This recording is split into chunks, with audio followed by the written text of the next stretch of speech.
Hello friends, मैं commenter AK Singh और आज फिर हम UGC नेट पॉलिटिकल साइंस की तैयारी करेंगे। और पॉलिटिकल साइंस में आज का टॉपिक क्या है हमारा?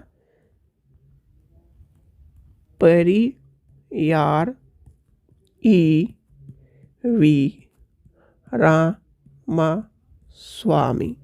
ठीक है, तो ये आज का टॉपिक है। इसमें हम इनके बारे में जानेंगे। छोटा टॉपिक है, ज़्यादा बड़ा टॉपिक नहीं। चलिए, तो सबसे पहले आता है इनका, यानी कि इनका मूल नाम क्या था।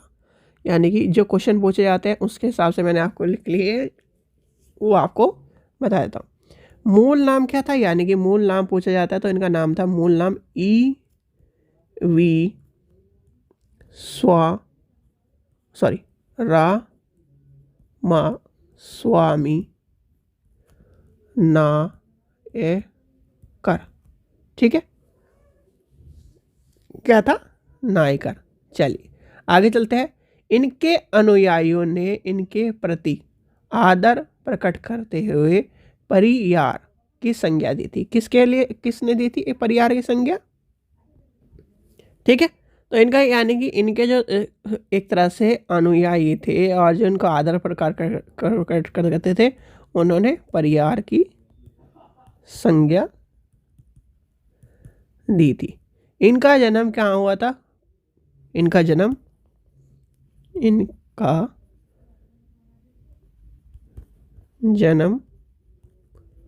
कोयम्बटूर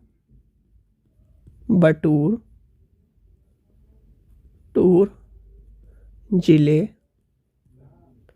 के नायडू परिवार में हुआ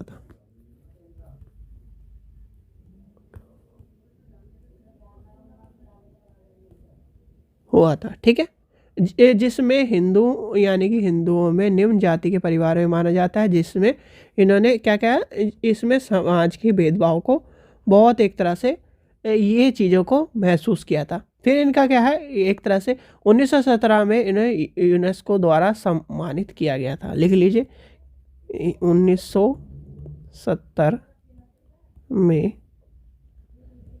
यूनेस्को द्वारा सम्मानित किया गया था।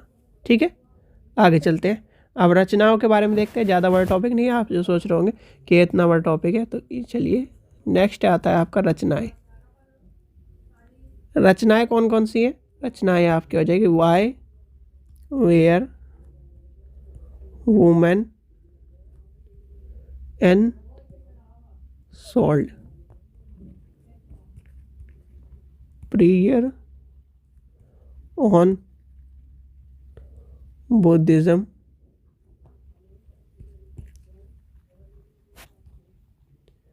थ्योरीज ऑफ प्रियन। ठीक है, ये आपकी हो जाएगी। फिर आता है यानी कि ब्राह्मणवादी व्यवस्था का खंडन करना। इनका क्या कहना था? ब्राह्मणवादी व्यवस्था का इनका कहना था सार्वजनिक जीवन में भेदभाव का खंडन करना, यानी कि भेदभाव नहीं होना चाहिए और भेदभाव मुक्त वातावरण के लिए इन्होंने कहीं ना कहीं बहुत सारे प्रयास करे। कांग्रेस में गैर ब्राह्मणों के प्रति हो रहे भेदभाव को देखते हुए इन्होंने कांग्रेस छोड़ दी थी। ठीक है, क्या कर दिया था इन्होंने? कांग्रेस छोड़ दी थी। कांग्रेस में जुड़ के और जब इस तरह के भेदभाव देखे तो कहीं ना कहीं इन्होंने कांग्रेस को छोड़ दिया था। गांधी का विरोध किया। गांधी के विरोध में कहीं ना कहीं इनका कहना था कि इन्होंने क्या है, जब राजनीतिक जीवन की शुरुआत करी तो गांधी के अनुयायी माने, यानी गांधी जी को अनुयायी माना। परंतु जो कांग्रेस में जो इस तरह की उथल पुथल चल रही थी, कहीं ना कहीं भेदभाव चल रहे थे, उसके कारण इन्होंने भेदभाव मुक्त करने के लिए एक तरह से इस चीज़ को छोड़ दिया। फिर आता है जाति का यानी कि जाति का उन्मूलन के बारे में आता है। जाति के उन्मूलन में इनके अनुसार भारतीय समाज में जाति व्यवस्था सर्वाधिक भेदभावपूर्ण और एक तरह से क्या है, अशुद्ध वातावरण के प्रकट करने वाली है। तो इसलिए इन्होंने कहीं ना कहीं इसका खंडन किया है और एक तरह से अलग थलग माना है कि ये कहीं ना कहीं भेदभाव करती है। फिर आता है, आगे चलता है, क्रांति और साम्यवाद, यानी कि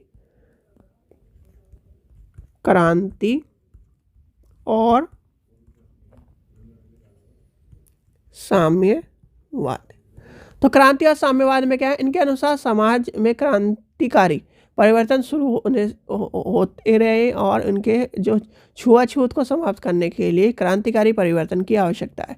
क्या है? क्रांतिकारी आवश्यकता है। और छुआछूत का क्या है?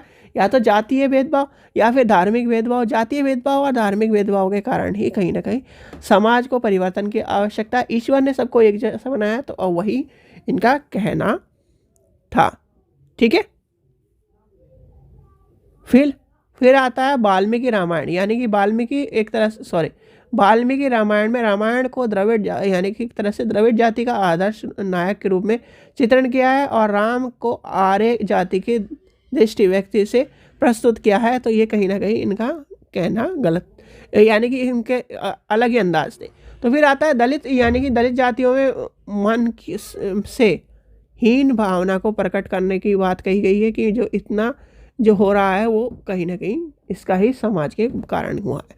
फिर आता है भाषीय विवाद, यानी भाषीय विवाद में कहीं ना कहीं इनका क्या है, यानी कि तमिलनाडु प्रदेश में हिंदी लागू करने का अर्थ है संस्कृत में पुनः स्थापित करना, हिंदी के बजाय मातृभाषा पर बल देना चाहिए। ठीक है, इनका ये कहना था। फिर आगे चल के यानी कि लास्ट पॉइंट आता है आपका 1938 में तमिलियों के लिए का नारा दिया था। ये नारा आपको लिख लेना चाहिए। 1938 में लास्ट पॉइंट है आपका में